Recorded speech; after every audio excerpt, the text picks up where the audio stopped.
I don't have to really introduce the next man that's going to speak. You all know Jason, right? Jason, you and Mike can go ahead and approach, please. Jason, of course, was one of the founding members, charter members of Grassroots America, We the People. And Jason Wright is actually the author and the creator of the cheer, We the People. And so anyway, let me tell you, I can't begin to name all the ways that I've been proud of Jason Wright being a city councilman for Tyler. Because there are so many things that could have gone awry on that city council if it had not been for Jason. And Jason works quietly. He doesn't showboat. But I think people understand that when he says something, he really means it and has done his homework and can back it up. And I will tell you without reservation that the architect, he calls me the architect has some future plans for Jason Wright.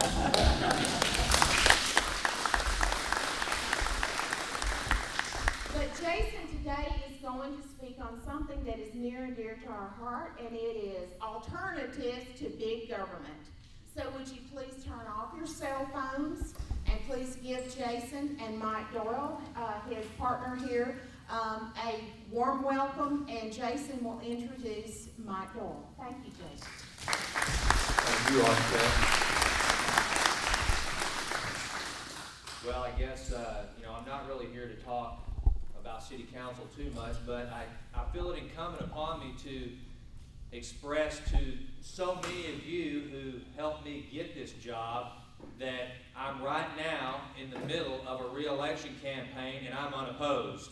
So Patty, you don't have to get sunburned this round. I'd do it again. I know you would. I always tell people there's two ways to run for office: scared and unopposed, and I choose the latter. So anyway, I think probably part of the reason why I'm unopposed is because I'm scared of all of y'all.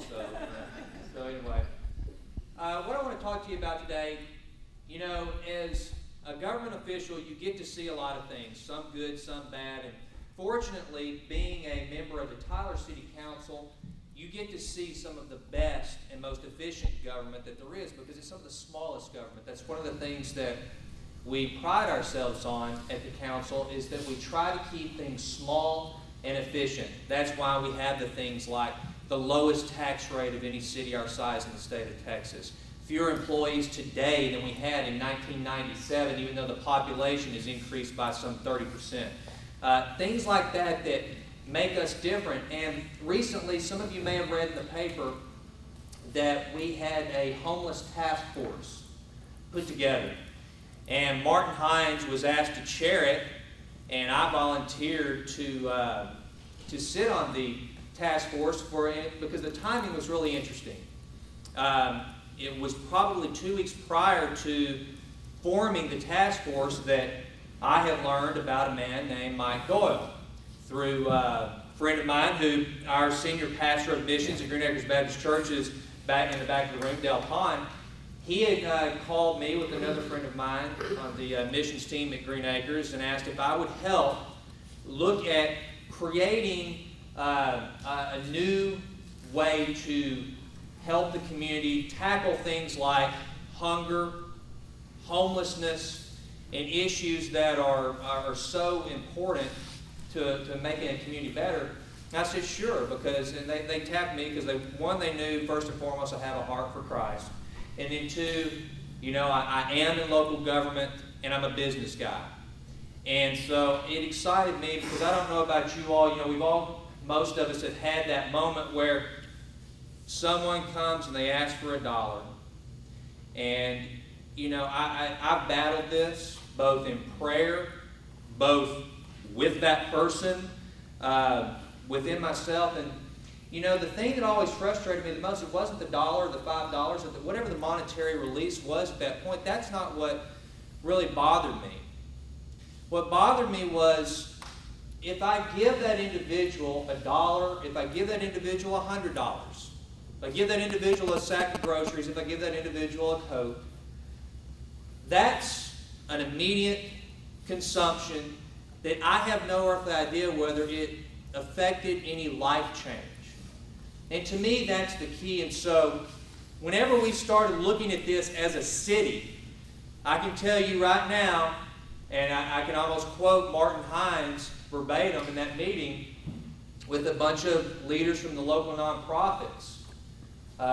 We both had to tell all of them, understand something right now. We do not believe government is the answer to this problem.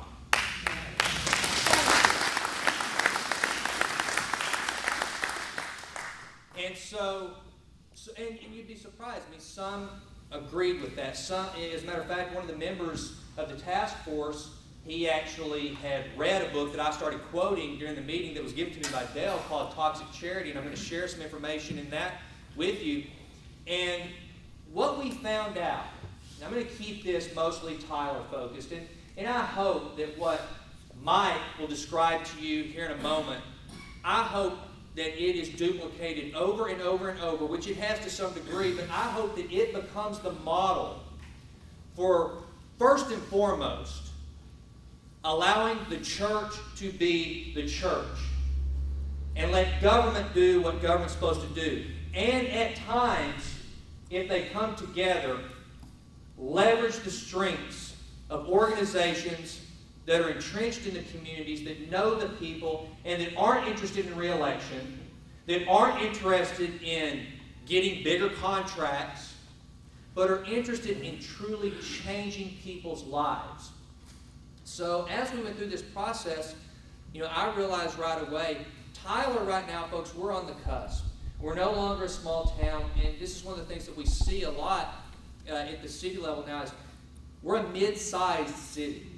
And as a mid-sized city, you deal with big city problems. There is more homelessness in Tyler, Texas than there has been in times past. We have a good economy. It's pretty easy to get here. It's a place that's going to attract that population. So we have the opportunity to truly impact the lives of some folks. But again, it's not a government program that's going to save these folks. It's going to be their lives getting changed. And the way that we think we can do that is through what is called a faith-based intermediary. One of the things that Martin and I said right away is, look, we have one of the most benevolent communities in the country. Tyler does not lack for people with big hearts and a willingness to give. But one of the things that we found out through our task force was that in Tyler, if you are quote-unquote hungry, you're almost more likely to become obese than starve to death. There's plenty of food in Tyler, Texas, being given away every day. There are plenty of clothes being given away. There's rental assistance. There's housing. Some emergency, some transitional. But what we haven't done well as a community is pool all these resources together and have an entity that leverages these assets so that if someone shows up, hopefully from being plugged into a local church, they show up and they say something to the effect that, you know what, I must now admit I'm homeless. See, that's a little sidestep here. Most people go through several phases before they realize they're homeless. They're homeless before they think they're homeless. Or they're homeless before they want to admit it. Because, see, they think that if they're sleeping with family and friends, I still have a home. Then they think whenever they get a $39 a night room, maybe it's a single mom and 3 kids in North Tyler, still not homeless. I've got a roof. Then all of a sudden, when that goes away and they're sleeping in their car, still don't want to admit that they're homeless. Then all of a sudden it occurs to them, I have no home.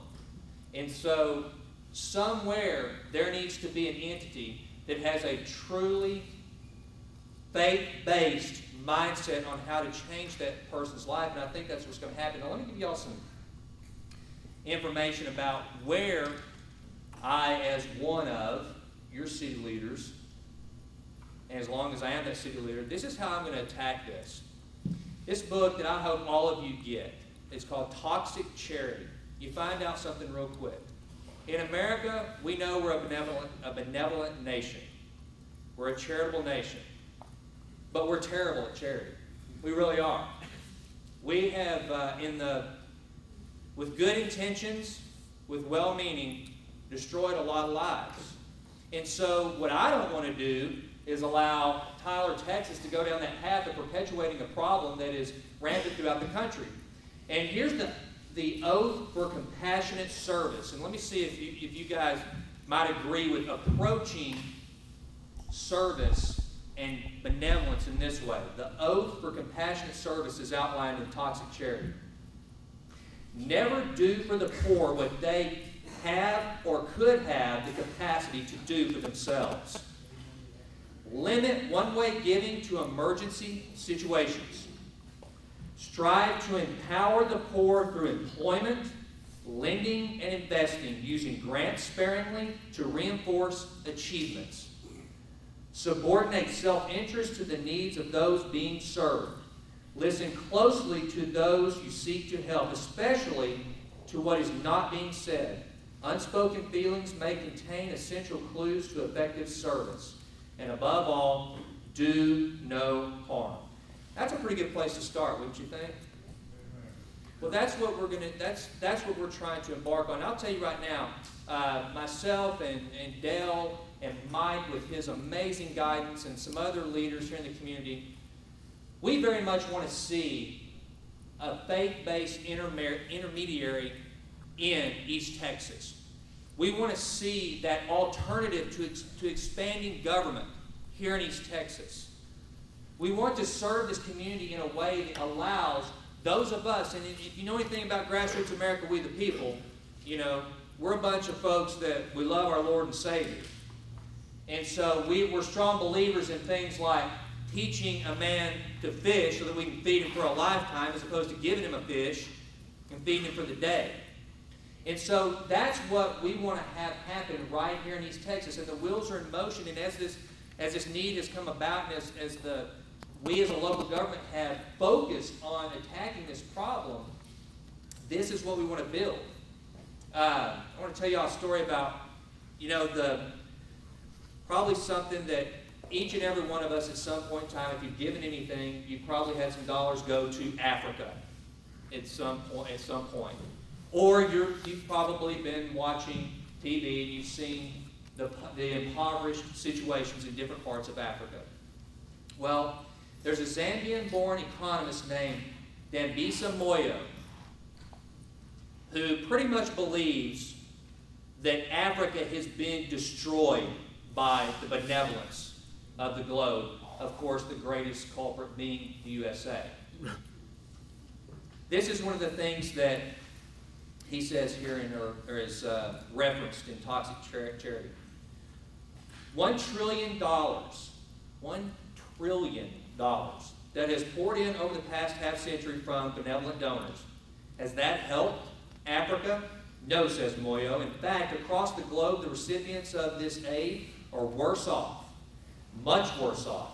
It is a myth, Moyo says, that aid can eliminate systematic poverty. After years of personal observation and careful research, Moyo has concluded aid has been and continues to be an unmitigated political, economic, and humanitarian disaster for most parts of the developing world.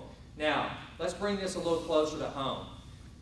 There aren't any neighborhoods where aid and benevolence has been used for economic, political coercion, has there? Never.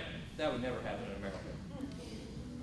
After more than 5 decades of the wrong diagnosis, it is time now to turn the corner and take the hard but indisputably better road. It is the clarion call for change. Since as an economist, Moyo's better road is understandably economic in orientation, she urges aid recipients to do the following. Now, understand this is that tough love part. And I hope that, and one of the reasons why this is kind of like a soft advertisement, if you will. If you ever read in the paper of our grand vision, and Dale, I hope it's okay for me saying this, our grand vision of their one day being an East Texas Cornerstone Assistance Network, then you'll go, I know what that's about. And when you read of some of the nonprofits or somebody out there saying, well, they're just cold-hearted, I want you to remember this, because this is going to be a challenge for us to look at benevolence and charity and life transformation in a different way. First, they must do the following: get off aid, promote entrepreneurship, promote free trade, invest in infrastructure, secure reasonable loans, not grants, encourage stable home ownership.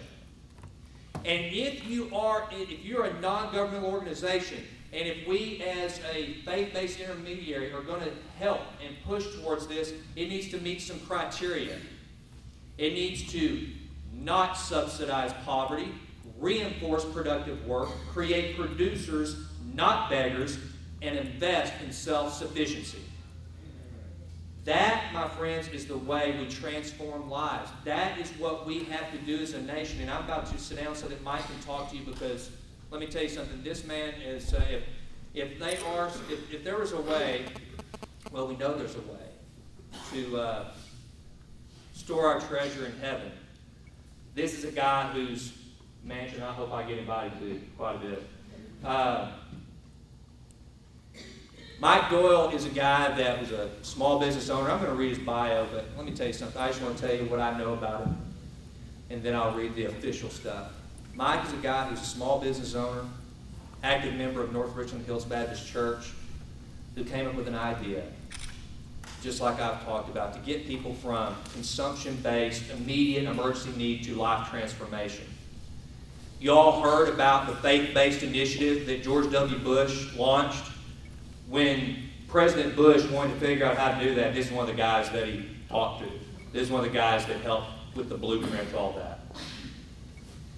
And essentially, what guys like Mike have done is changed as a result of knowing the following. This is the last thing I'm going to read from the book, because here's what government does. When government gets involved, when government takes hold of benevolence, charity, and the like, this is what happens. First, you give once and you elicit appreciation. Give twice and you create anticipation. Give 3 times and you create expectation. Give 4 times and it becomes entitlement. Give 5 times and you establish dependency. That's how government handles charity. That's why we need intermediaries that take Christian principles and allowing the church to be the church, get the government out of the way, use them where needed, use them to support those things that will allow these lives to change. Mike Doyle has written and executed the blueprint for doing that through Cornerstone Assistance Network. And so let me tell you a little bit about Mike. Mike Doyle is the President and Chief Executive Officer of Cornerstone Assistance Network and the past Chairman and President of the Tarrant County Homeless Coalition. He's the past Chair and current Board Member of the Texas Homeless Network. He's an Advisory Board Member of Indiana University School of Philanthropy, FACET Program Board Member, Workforce Solutions for Tarrant County, President Bush and Governor Perry's appointee to the Interagency Council for the Homeless in Texas, currently serving as its chair, and served as the Texas liaison to the United States Interagency Council for the Homeless in Washington, D.C. Mike received the President's Silver Medal from the President's Council on Service and Civic Participation in 2007, and the Kathy Reed Award from the Texas Homeless Network for an outstanding body of work around homelessness at the local, state, and national levels in 2007. Cornerstone has been featured in 2 publications, Welfare of My Neighbor by Deanna Carlson at the Family Research Council, and Empowering Compassion, the strategic role of intermediary organizations in building capacity among and enhancing the impact of community transformers by Dr. Amy Sherman of the Hudson Institute. Mike was voted Executive Director of the Year in 1998 by the Texas Homeless Network. This is a guy who had a vision, who left his business, who took a cell phone, a car, and some money raised by his church, and created what now has become the model for faith-based intermediaries. This is what we need in East Texas and beyond. We need to finally let people's lives be transformed. Get the government out of the way. Let communities do it. And Mike, I believe, has the model for that. So with that, I would like to introduce to you my friend, Mike Doyle.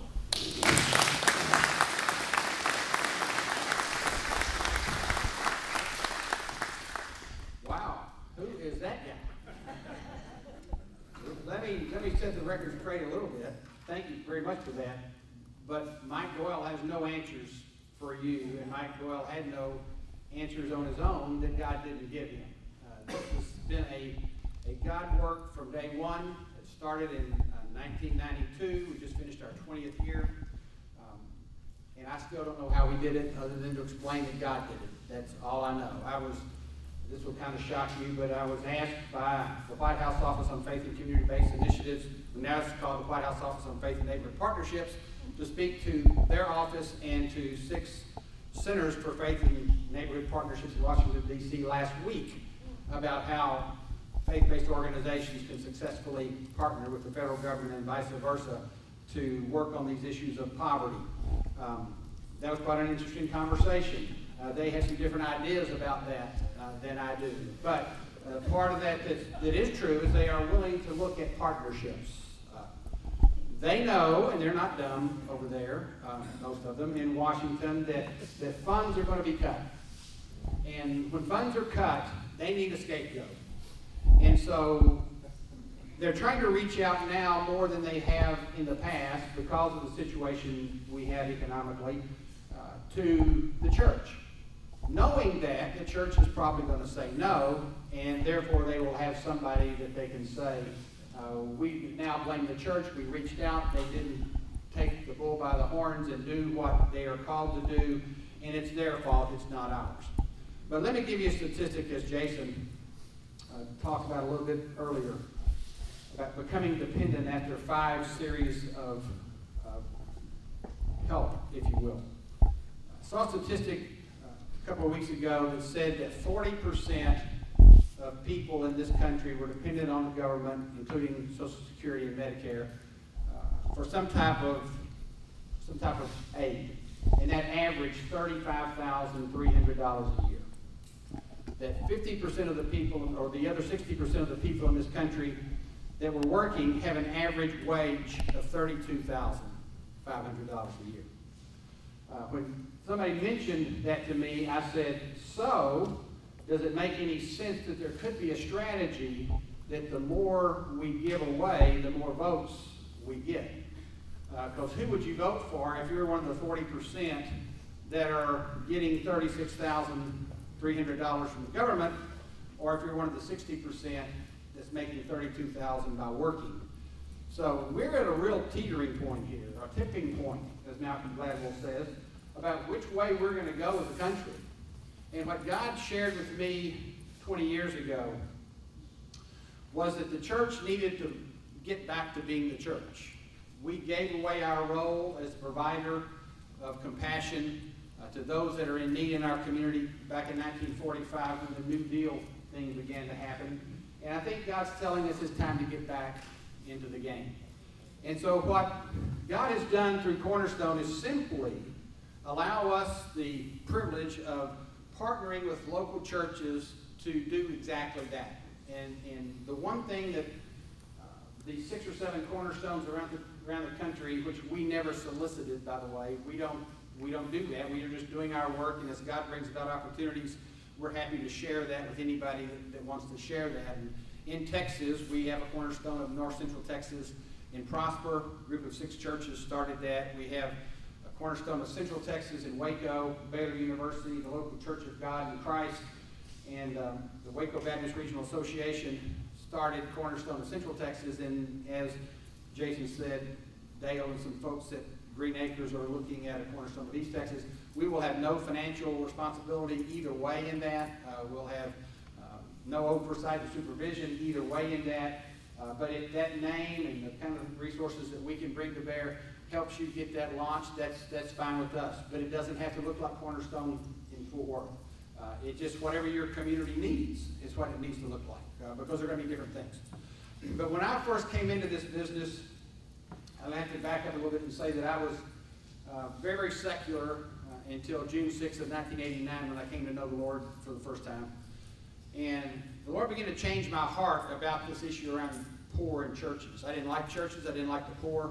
I grew up at country clubs, played professional golf, and the poor were not on my radar screen unless they were my caddy. So I just didn't have a lot of respect for them. But anyway, God began to change my heart, particularly toward the homeless. And as a family in our church went hungry over the weekend, a family of 4 with 2 children, I went to our pastor and I said, I don't understand. You've been teaching me about compassion, about the love of Christ and grace, and yet we let a family in our church go hungry over the weekend. I don't understand that. And he said, well, there's plenty of food in Tarrant County. They really won't go hungry. I said, but it just doesn't make a lot of sense with the resource that we have in a 5,000-member church to let them walk out this door without some food. And I said, I could have done that if you'd have called me. I'd have done that. And he began to share with me a vision that he felt like God gave him several years earlier when he was in Gainesville, Florida, about a church that would have no walls, a church that would reach out to the community, and they would be the right door for entry into the social service system. And I began to think, now that makes some sense. And so for 3 years, 2 years, our church studied what to do. In the 3rd year, they decided it needed to be its own separate nonprofit. It really didn't know how to do that.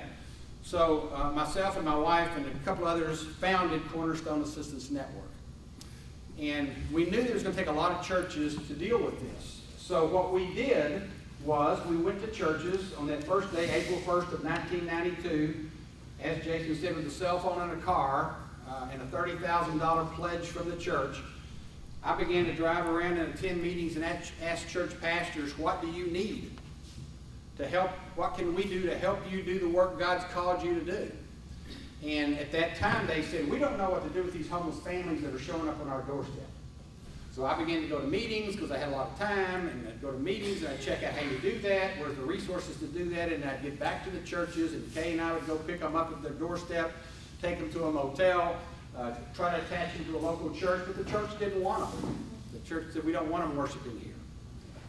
So that was a real eye-opener for me. I didn't quite understand that. But so we kept trying to minister to them. At the time, we had 13 families, all adopted by Sunday school classes and local congregations, that were doing that work to the best of their ability, showing some compassion, trying to tie them into the local church because we knew they needed spiritual as much as physical help.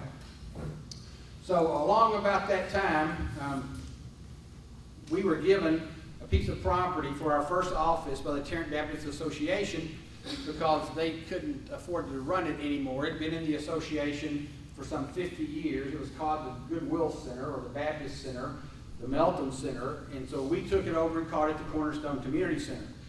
And there was a lady there, very, very brilliant lady, master's degree in social work, and as people began to come to that community center and ask us for help, I asked her, why are they coming here?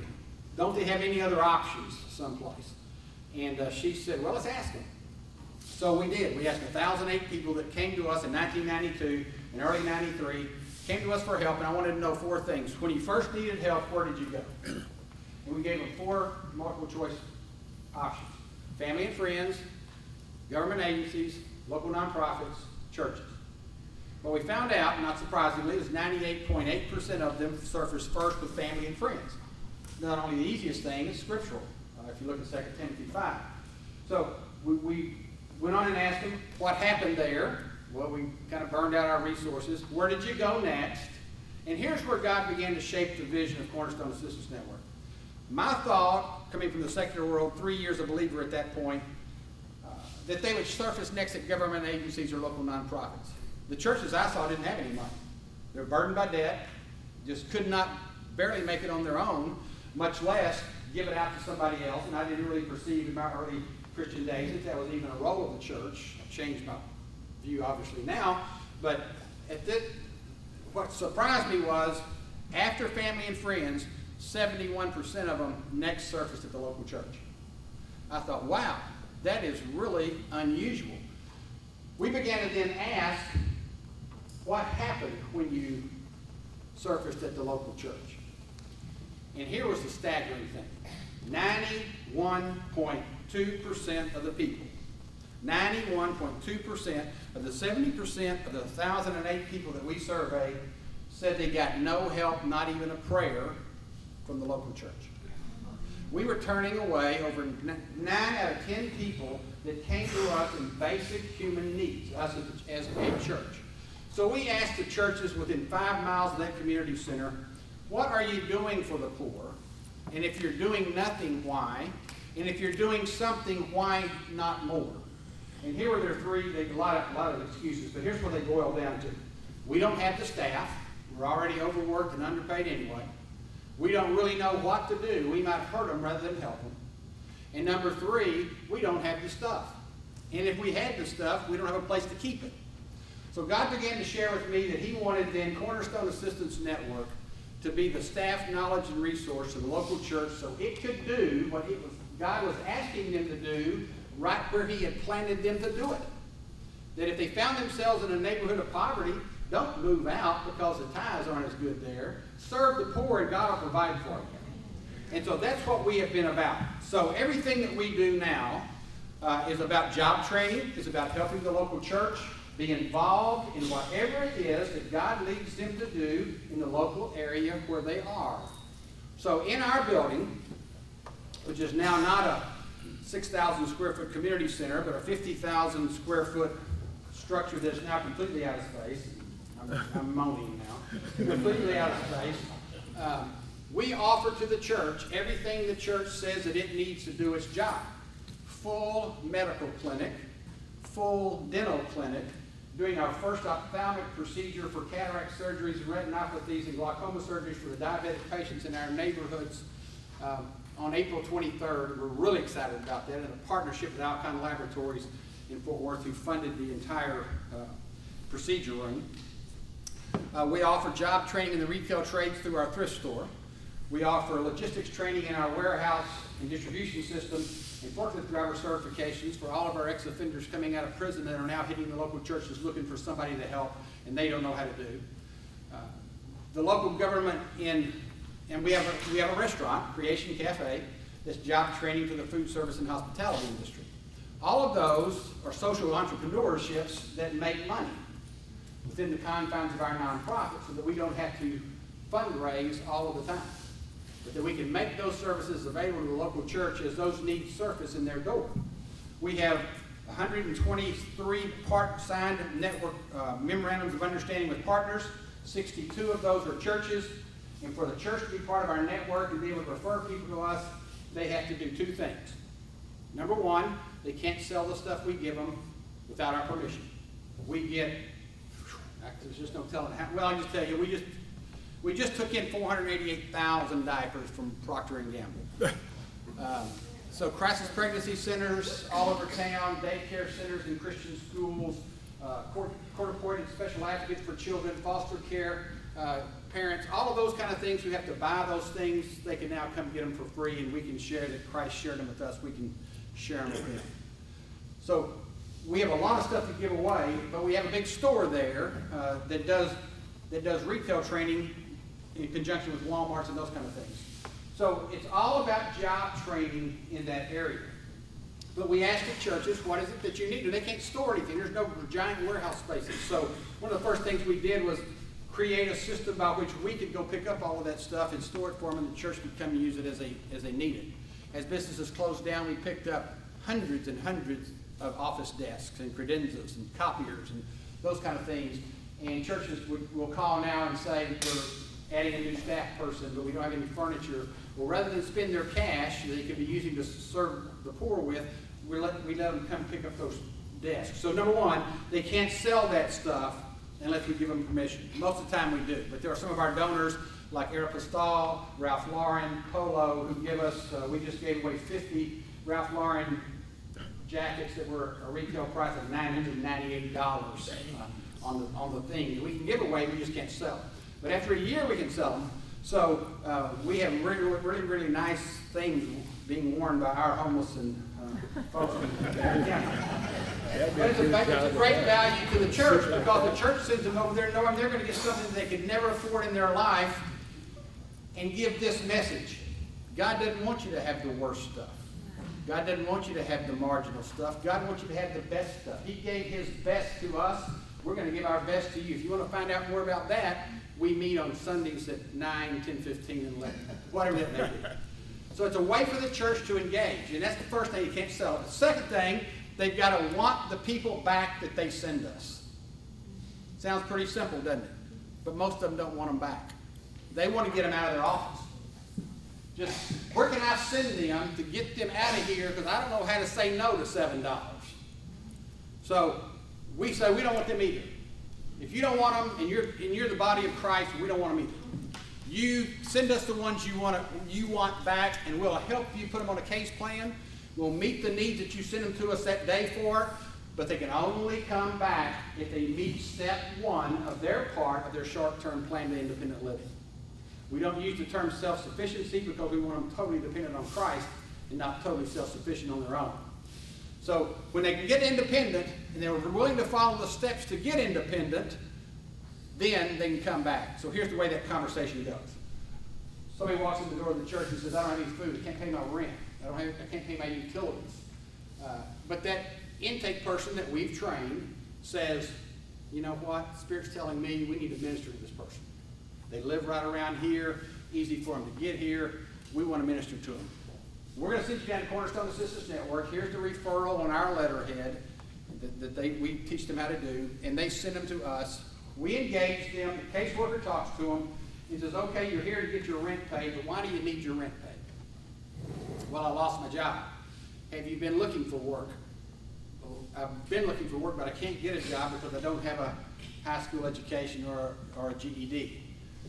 Well, we're going to help you with your rent today, but before you can come back, you need to sign up for GED, and the church that sent you offers it Wednesday nights at 6:30. So here's the rent help that you need, or the clothes that you need, or the transportation expense that you need, but you've got to do something next to come back. And so then we call Thursday morning and see if they showed up for the Wednesday night GED class. If they didn't, the church can say, you know what? That dang Cornerstone, they're just pretty mean, but you can't go back. I'm sorry. You are now prohibited from coming back until you sign up for this GED class. Now, we got members that will help you walk through that. We'll be glad to have you assign you a mentor who will come in and show you how to do that, but you've got to come, or you're not going to get back. And we have a system where all of our churches are connected in an information network that tells us all the other churches, this person's on a case plan with First United Methodist, whoever it may be. Don't engage them until they sign up for GED. And so working together, they now know that if they come to a network, a church in our network, that are working together to meet these needs, they can't come back until they get signed up for GED. But if they're trying to scam the system, we don't want them to come back. God will have to deal with them a little bit more before they're ready. And when they come back, we'll be ready. We'll be open arms, ready. I'm glad you're back. It's not a mean thing at any point in time. It's an accountability thing. And we believe that accountability is the purest form of compassion. It is just not compassionate to be able to give somebody something over and over and over again and not hold them accountable to not do it anymore. You wouldn't let your child run out in the street or your grandchild run out in the street and keep running out in the street until finally they get hit by a car. You'd stop them at some point if you had any compassion whatsoever. So accountability, in our mind, is the purest form of compassion, and all of our caseworkers know that, are trained on that, and believe that with all of their heart. So what is it that you need here? I don't know, but let me just tell you some of the things that an intermediary does that's not direct service, that is the way, if the Lord leads here, you could consider. One of the things in our community that's very fragmented is this new thing called reentry services. And everybody's trying to, the church in our community, are trying to engage people coming out of prison. There's coming out of prison in greater numbers than ever before. There'll be 2,500 released to Tarrant County this year just on parole. Another 2,000 coming out of Tarrant County jails on probation. and another 3,000 being released under no supervision whatsoever. So there's lots of people coming out of the prison because of the Get Tough on Crime initiative several years ago. They're now served their time and they're getting out, and some of them are mad as hell. Some of them have been changed, but most of them are not.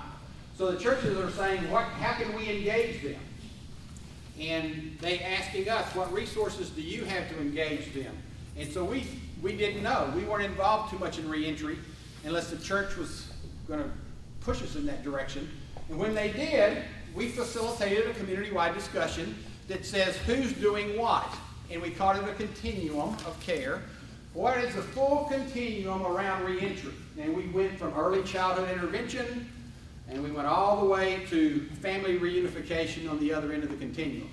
And we asked churches, what are you doing in each one of these areas? And we plugged in the ones that were doing what in what area, and we identified the gaps in services. And we asked other churches to step up to the plate and fill up those gaps. But money is scarce, and they all said we need some money to do this with. Because of our familiarity with faith-based initiatives, how to do that work, and by the way, it can be done successfully. Not many nonprofits ought to attempt it. No churches ought to attempt it. But there's always a way to get around that by forming your own separate nonprofit and doing your social work through the nonprofit so that the IRS doesn't audit your pastor's expense account at the same time they're trying to audit the GED classes. But that's all something that we can show you how to do. But where was I headed with that? Get off on that. IRS. Yeah, you know what the IRS is involved in all of that.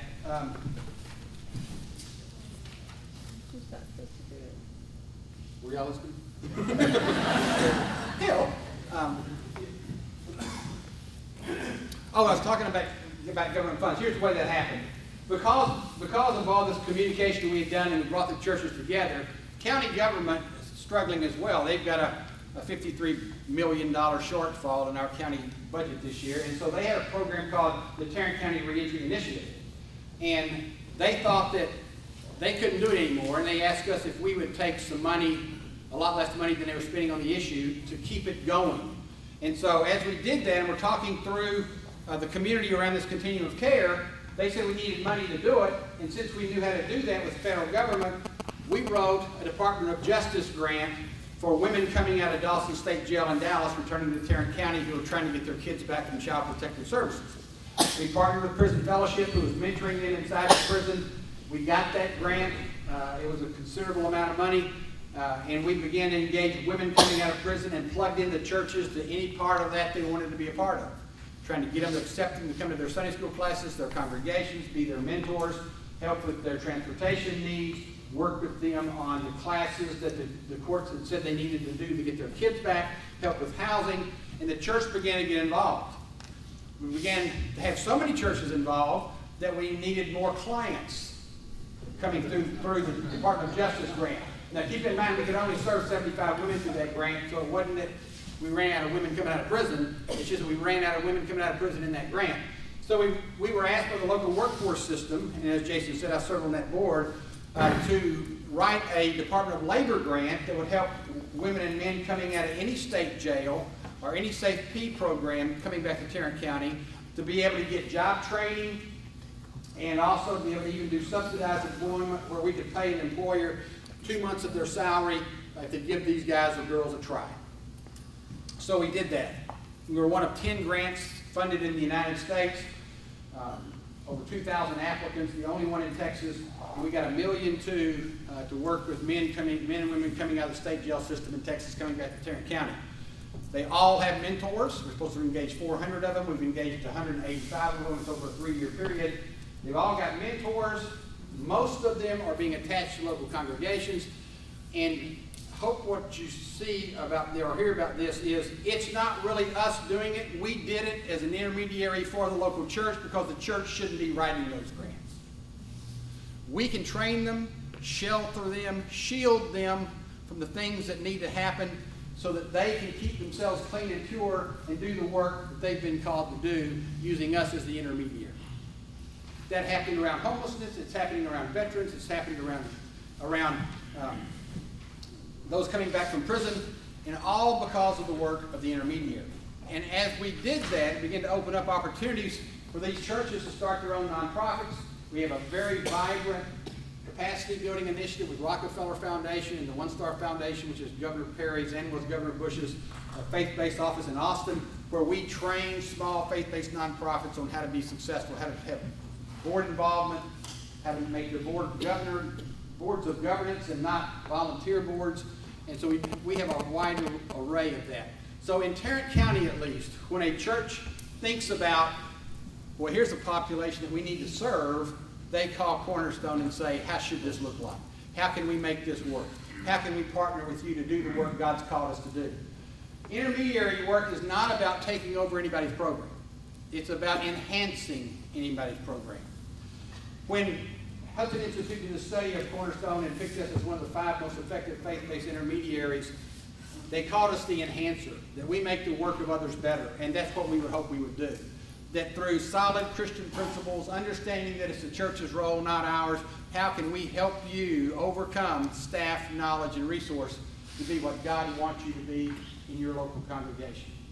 And there's some great things that are happening, and I'll close with this, about how we're beginning to teach social entrepreneurship among our churches and their programs. And what that means is, how do I perpetuate these without having to be dependent on anybody but the Lord for funding? So let me give you an example. What we found out with our women coming out of Dawson State Jail is 83% of them had food service and hospitality job skills. That's a lot of them worked as waitresses and in hotels and things like that until they got on drugs and got in trouble and went to prison. So we decided in our building that we were building or remodeling, we wanted a cafe in there. Why not let them job train there?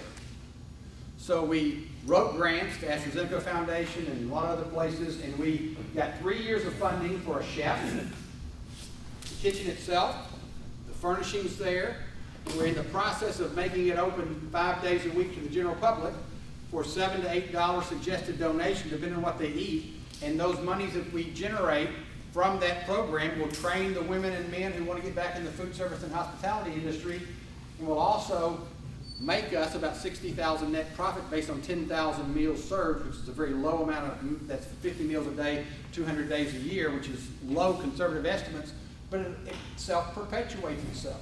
After the 3-year grant, it pays for itself and keeps growing. And maybe you build smaller creation cafes in the community, and as you market and say, there's another creation cafe coming in our town where we can go get healthy, nutritional cooking, and we're helping people go back to work.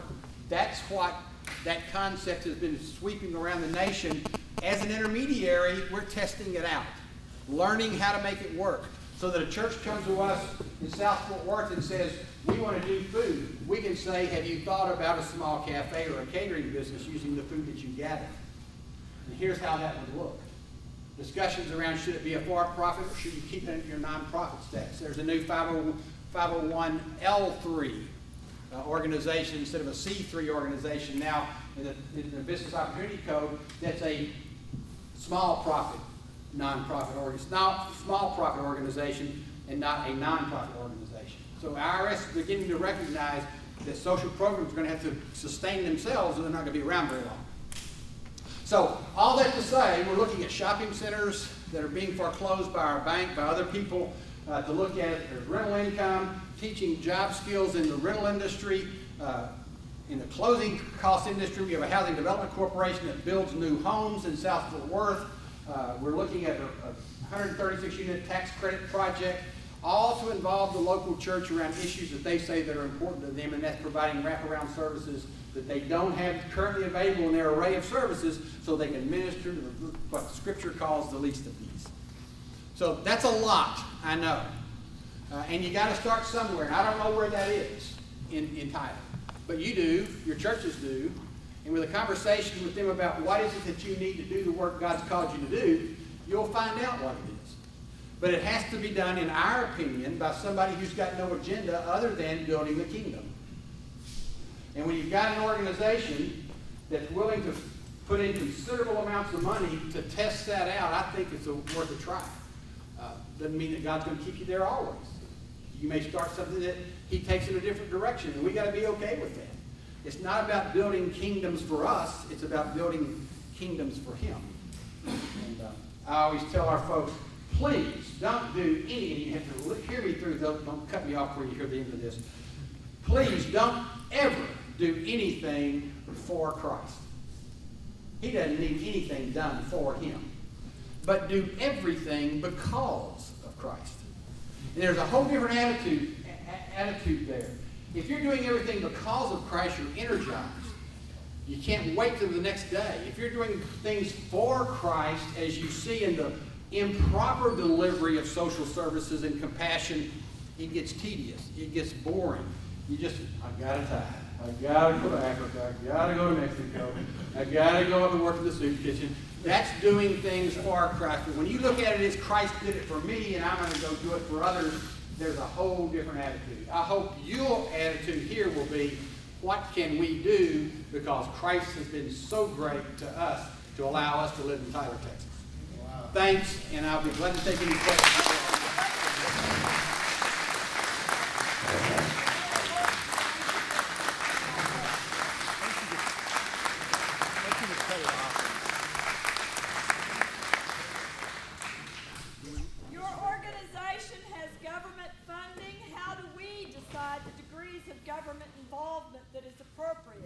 Whatever they can do to support your work, and not vice versa. You don't want to support the government's work. We want them to support your work. Give you an example. We have a home for 18 homeless men coming out of drug and alcohol problems, and the government pays their rent. We do all the programming. They don't care what we do. We just do the programming. You have to understand, if you take federal funds, you cannot make participation in religious activities a prerequisite to care. Now, what does that mean in all that language? That means that if a man comes to us who meets the criteria of that grant, we've got to let him in even though he's lost. Isn't that a tragedy?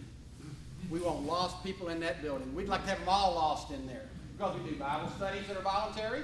We have churches come by and work with them, and it's voluntary. But if you're willing to serve the lost, and make your actions speak louder than your Bible beating them on the head, you can take public funds.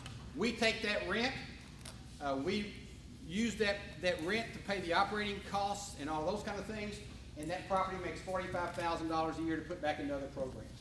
So it just kind of depends on what and how much involvement you want. In the Department of Labor grant, they pay every single cent of the expenses. Everything. The job training, the supportive services, the incentives, the salaries, and because we have an indirect cost rate and understand how to allocate costs across programs and do timesheets and the things you have to do to have a federal grant, it pays us $100,000 a year to offset our administrative costs. So, depends on how much you want involved. Have you encountered any interfaith issues or stumbling blocks in the building of your organization? No. That was short and sweet. I think if that means, if you mean, would a Jehovah's Witness, can they be a partner? No. Would we serve somebody who has a need that is referred by one of our partner churches who is Mormon, Jehovah's Witness, atheist? Yes, we would serve them. But we don't give our stuff to anything but Christian organizations. Do you have a website for information follow-up? Yes, www.canetwork.org.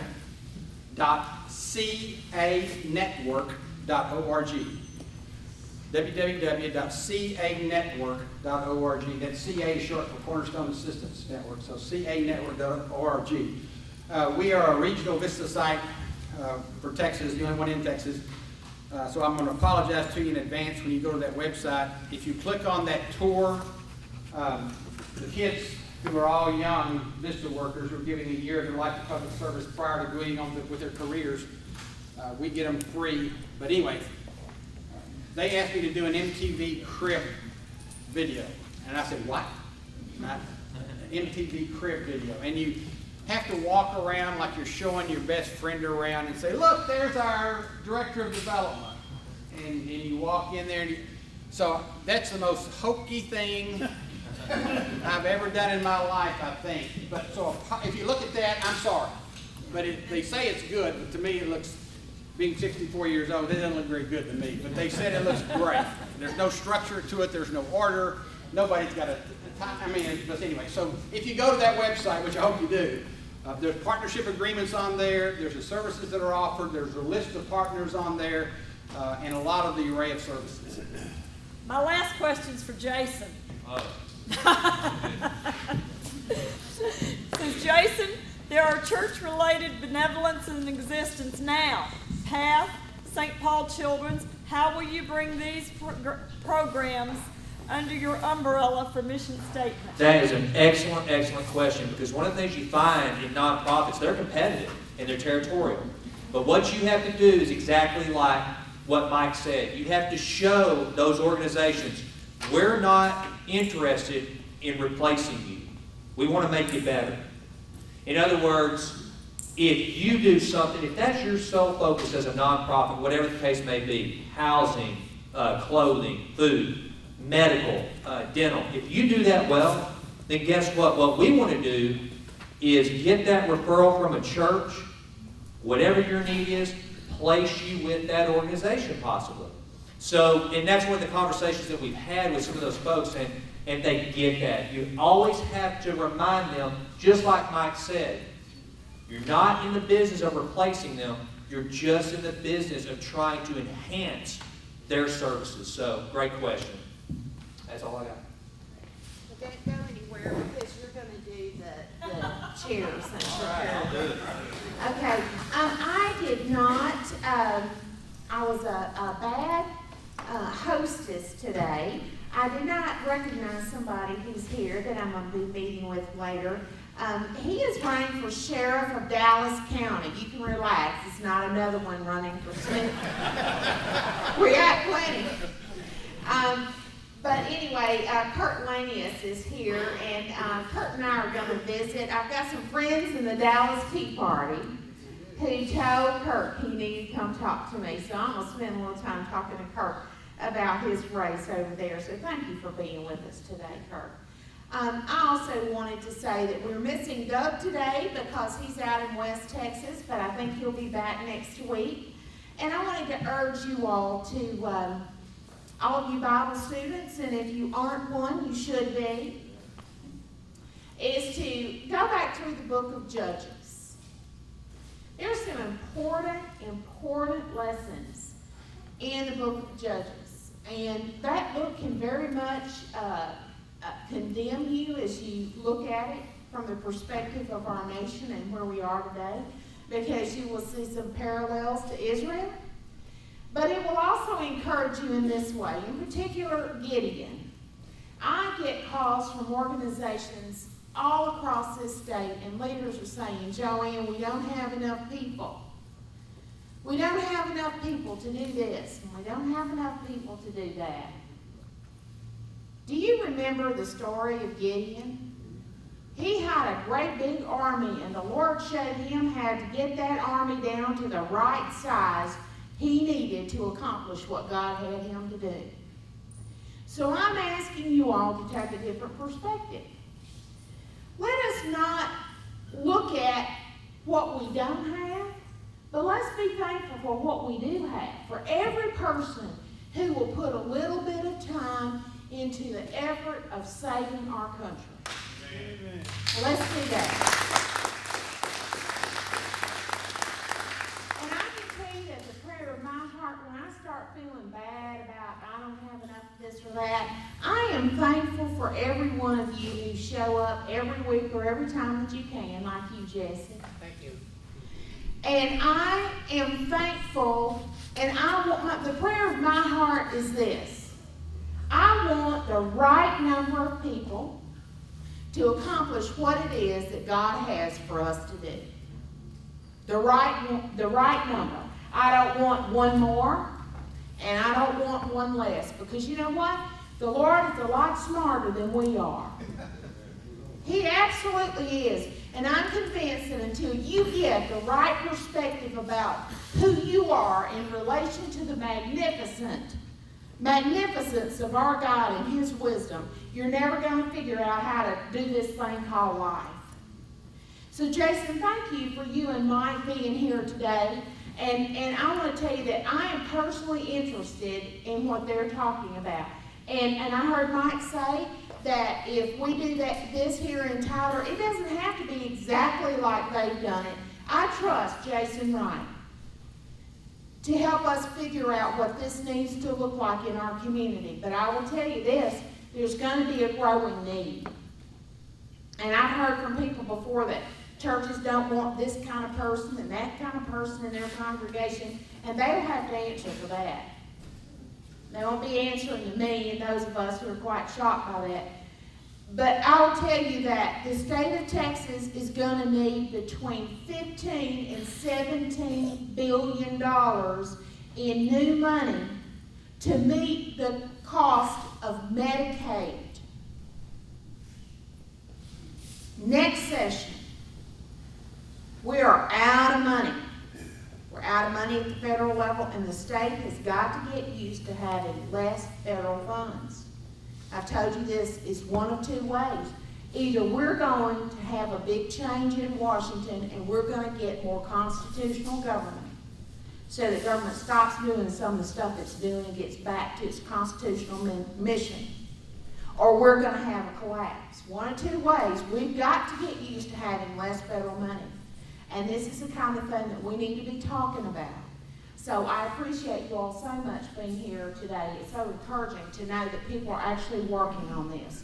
Not everybody is meant to do this type of work, but everybody has something they can do. And I urge you all, go read the book of Judges. Go get reacquainted with Deborah and Gideon and different ones. And study that, because I believe that we need to have our eyes on what we have and be thankful for that, and not always be moaning and groaning about what we don't have. So Jason, would you send us out, please?